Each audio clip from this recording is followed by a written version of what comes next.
Hi, my name is Frankie. Thank you for listening to my mom. I never listen.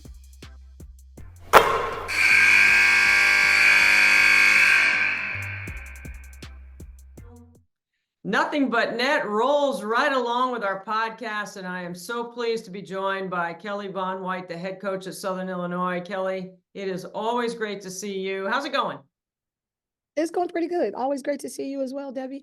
Uh, we had a semi-off day yesterday, so it was good to just catch up on some national basketball that you just get into seeing scores all the time, but having a break to sit down and watch some other Yeah. conferences felt kind of good.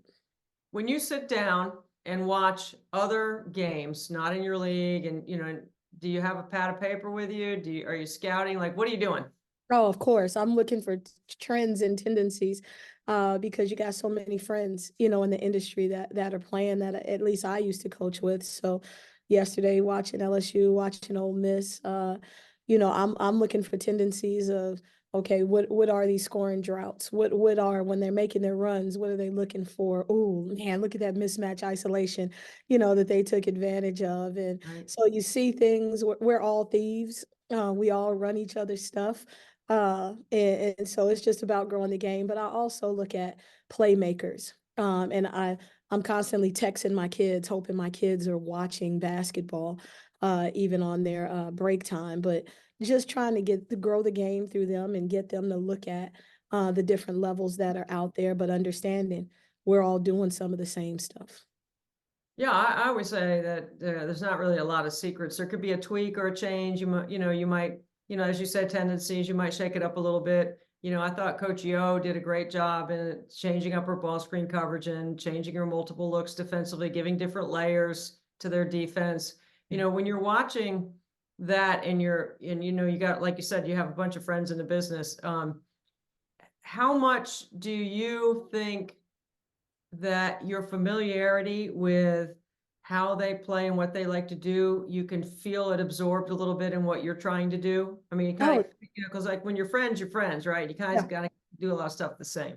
Yeah, and I talk to our kids that way. Just transition basketball on both ends of the floor. We always talk about first three steps. And so when you're watching how an Ole Miss is going to get out and push that ball and how they got back into the game by pushing that ball, finishing and scoring and not settling for shots. But then you talk about, hey, look at the back pedal here. First three steps has to be the same the other way. That's how Flage is getting out, getting through the rim. So you can't have first three steps going 100 miles an hour on offense, but you're backpedaling on defense. People are going to take advantage and expose that. So it's great teaching points.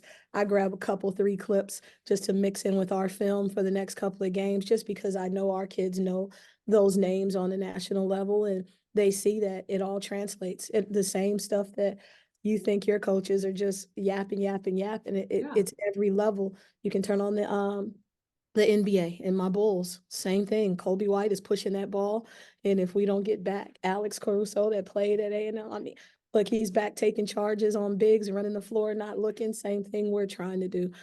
So it all translates. It's a great time of year that you got ball on so many different levels that we can teach from. I love that. One of the efforts that we try with our podcast and with our work in the Valley is to raise the collective personality, work ethic, and IQ. And you mentioned IQ. And, when you get to this time in the season, you've already pushed the tires uphill and you've done all the stuff that you need to do, right? The work's in. And then now it comes down to concepts and the IQ of your players and being able to read and rep and see defenses and all that. How much time are you spending on film and reps and building confidence in those other areas where the second time around in the Valley or whatever, you're going to have to change it up a little? Yeah, I got those point guards coming in as soon as I get off this film with you. I mean, the film doesn't lie. And Yeah. for our IQ to raise, they just got to watch it. And they have to hear me, they have to hear my staff. And so when I start hearing them in press conferences and we're all speaking the same language a little bit, I know it's translating. I know that they're growing. So right after the point guards leave, I got those interior players coming in to make sure that they understand. So it's just part of it where I was talking with our men's staff that you just got to keep teaching. It's a classroom effort thing. We got notebooks just like they got notebooks and spirals for class. We got notebooks for basketball, and we treat it like a classroom, where with writing it down, retention comes. You had a lot of opportunity to take jobs, and you waited for the right one, and now you're coming around a second time. What did you learn? What has your level of expectation, has it changed? Where are you right now in your vision for what you want to do with your program? Man, I love it. I love it because one of the things I was telling my staff when they were asking me what I felt like was the difference, where the difference was, when I'm watching and I'm scouting, I'm sitting on zone offense as an assistant. I'm sitting on press breaker. I'm sitting on press defense. Those are my three categories, that I'm making sure I know backwards and forwards. I know what our opponent's going to do. Now, as a head coach, yeah, I'm delegating some of those things, but I still have a hand in all of it. So the biggest challenge for me, W, is it hasn't been the X's and O's of all of that. It's just been the management, Right. of everything, making sure that, okay, I've delegated this, but let me make sure they understand, how I want that. Let me listen to what they're doing and incorporate that into it all. At the same time, let me make sure the players understand what each coach is articulating, because we all bring something different. So just making sure the game plan is there. What I've loved about this group, our collective, we always do books every year, and this year has been John Gordon's Stick Together. And this group has really embraced that.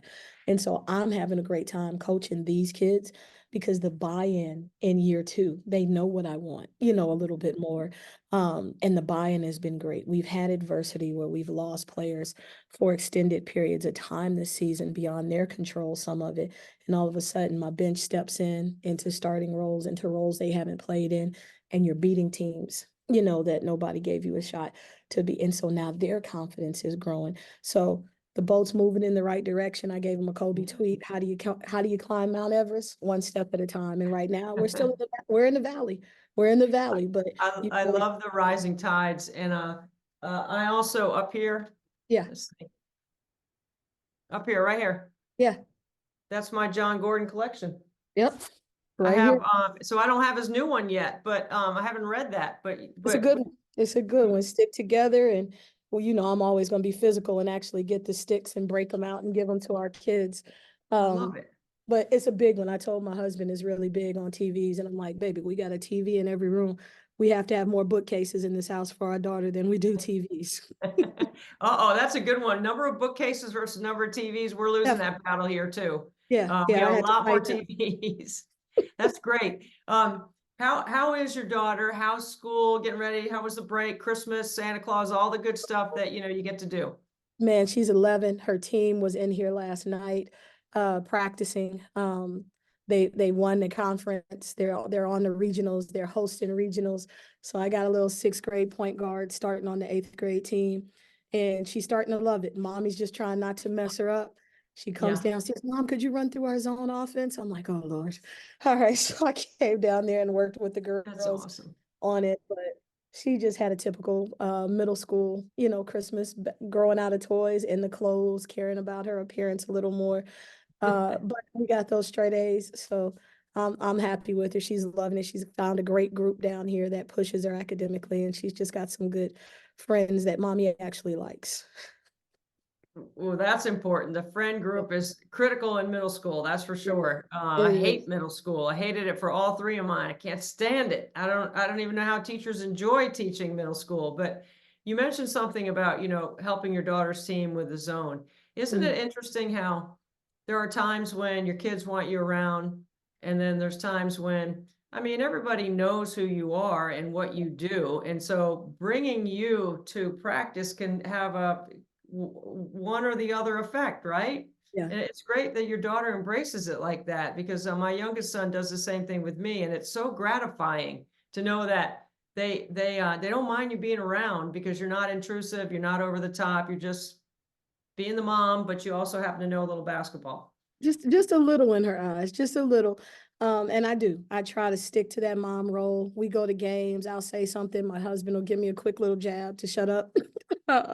But I enjoy being mom. And I told Coach Harris, Johnny, the other day, I told her, I said, there's no way I'm coaching her. There's no way. I said, I won't coach her, because I just want to enjoy her. I want to enjoy her. Yeah. I want to be that parent that gets to enjoy her.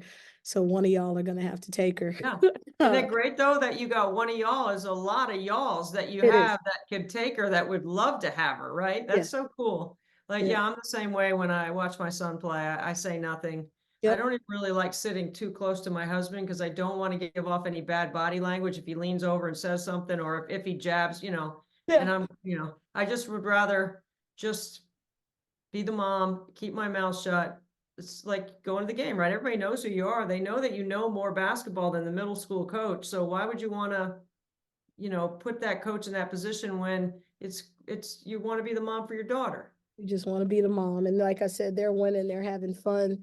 They're a Yeah. good group of girls. And I remind our players all the time because we always have those middle schools, high school teams rolling in here.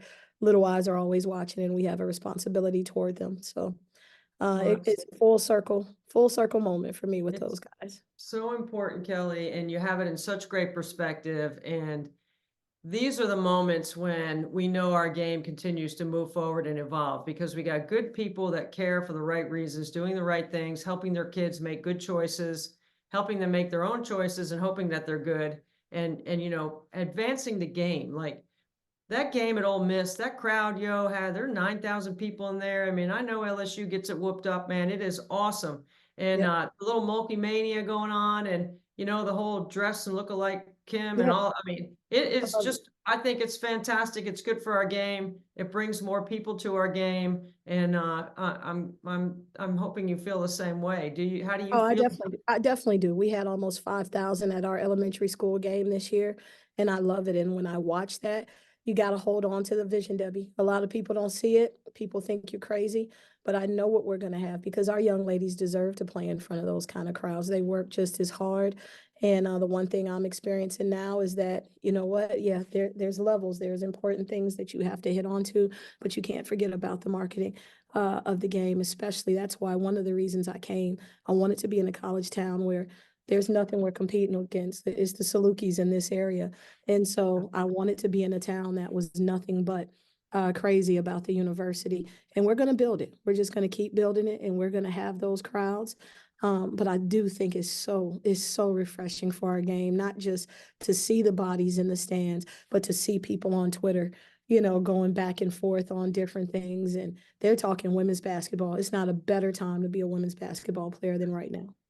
I'm 100% with you. And everybody has to do a little bit of their job just a little bit better. And if we keep Yep. doing that, we're going to get there. And I'm so grateful for your time, Kelly, and grateful for your incredible, infectious, positive spin on all things good about our game and raising your family in Carbondale and having a wonderful time doing so with your team. Thank you. Thank you. Appreciate you.